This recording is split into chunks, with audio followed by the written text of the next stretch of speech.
আজ জিয়াউর রহমান ফাউন্ডেশনের ২৬তম প্রতিষ্ঠা বার্ষিকীতে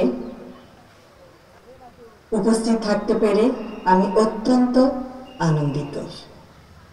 সারাদিন ব্যাপী বিনামূল্যে স্বাস্থ্যসেবা প্রদান করে জিয়াউর রহমান ফাউন্ডেশনের সকল সদস্য নিরলস প্রচেষ্টা করেছেন। তাদের সকলকে জানাই আমি আন্তরিক ধন্যবাদ ও অভিনন্দন। মানুষের জন্য মানুষ, এই বিশ্বাস নিয়েই তাদের দৃঢ় পথ চলা এই ২৬টি বছর। ২৬ বছরে স্বল্প সামর্থ্যে অথচ আকাশচুম্বী মানবিকতায় তারা বহু মানুষকে প্রতিষ্ঠিত করেছে। ভবিষ্যতে যে কোনো বিপদে দেশবাসীর পাশে থেকে তারা কাজ করে যাবে এই আশা করব। দৃষ্টান্ত স্থাপন করবে, ধারাবাহিকতা বজায় রাখবে। ইনশাআল্লাহ আগামীতে হয়তো পরিসর বৃদ্ধি করে আন্তর্জাতিক অঙ্গনেও তাদের মানবাধিকার উদাহরণ উজ্জ্বল নক্ষত্রের মতো প্রতীয়মান হবে। উপস্থিত সকলকে আবারও ধন্যবাদ। আল্লাহ হাফেজ। আগামী দিন আল্লাহর রহমতে বাংলাদেশের মানুষের সমর্থনে বাংলাদেশ জাতীয়তাবাদী দল সরকার গঠনে সক্ষম হলে পরে, ইনশাআল্লাহ সরকার গঠন করলে পরে আমরা দেশের মানুষের চিকিৎসার জন্য কি কি করতে পারি সংক্ষেপে দুই একটি আমি তার বিবরণ আপনাদের সামনে তুলে ধরতে চাই যে আমরা পরিকল্পনা গ্রহণ করেছি।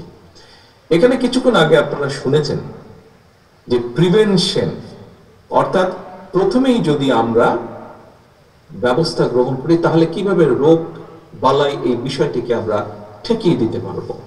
শহীদ রাষ্ট্রপতি জিয়াউর রহমানের সময় সারা দেশে একটি পথ ছিল গ্রামের মানুষ যাতে চিকিৎসা পায়। পল্লী চিকিৎসক নামে একদল মানুষ ছিলেন যারা গ্রামের মানুষকে বেসিক চিকিৎসাগুলো প্রদান করতেন।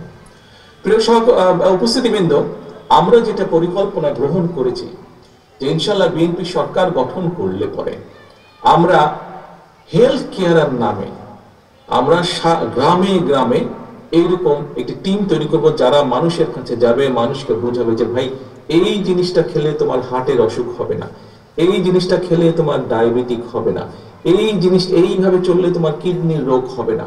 অর্থাৎ মূল যেগুলা অসুখ বিসুখের সাথে জীবন মরণের সমস্যা মানুষকে আমরা এগুলা বুঝবো, অর্থাৎ যাতে দেশে কম সংখ্যক মানুষ অসুস্থ হয় এটি থাকবে আমাদের উদ্যোগ। যে সরকার ইনশাল্লাহ মানুষের সমর্থনে আল্লাহর রহমতে সরকার গঠন করতে পারলে আমরা দেশের নারীদের, আমরা যেরকম বলেছি এর মধ্যে আমরা ফ্যামিলি কার্ড দিব, কারণ আমরা চাই দেশের মা বোনদের, এবং এই ফ্যামিলি কার্ডের মালিক হবে একটি কার্ড দিব আমরা সকল দেশ সরকারের পক্ষ থেকে প্রত্যেক পরিবারের মা যে থাকবে তার হাতে আমরা দেব, যাতে ধীরে ধীরে সেই মা স্বাবলম্বী হয়ে উঠতে পারে। আমরা যখন কৃষকদের ক্ষেত্রে বলেছি আমরা ফার্মার্স কার্ড দেবো, ঠিক একইভাবে আপনাদের সামনে আমি যে চিকিৎসার যে বিষয়টি সেটি সংক্ষেপে আমি দুইটি পরিকল্পনার কথা আপনাদের সামনে তুলে ধরলাম।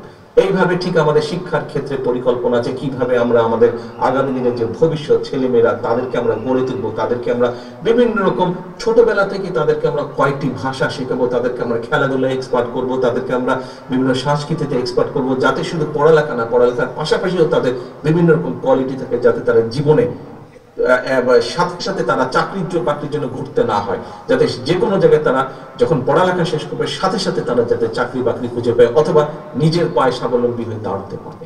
প্রিয় সহকর্মী বৃন্দ, প্রিয় উপস্থিতি বৃন্দ, প্রিয় চিকিৎসক বৃন্দ যারা আমার সামনে আজকে বসে আছেন, জিয়াউর রহমান ফাউন্ডেশনের মাধ্যমে আমরা চেষ্টা করেছি বিগত ২৭ বছর ধরে সাধারণ মানুষের পাশে দাঁড়াতে।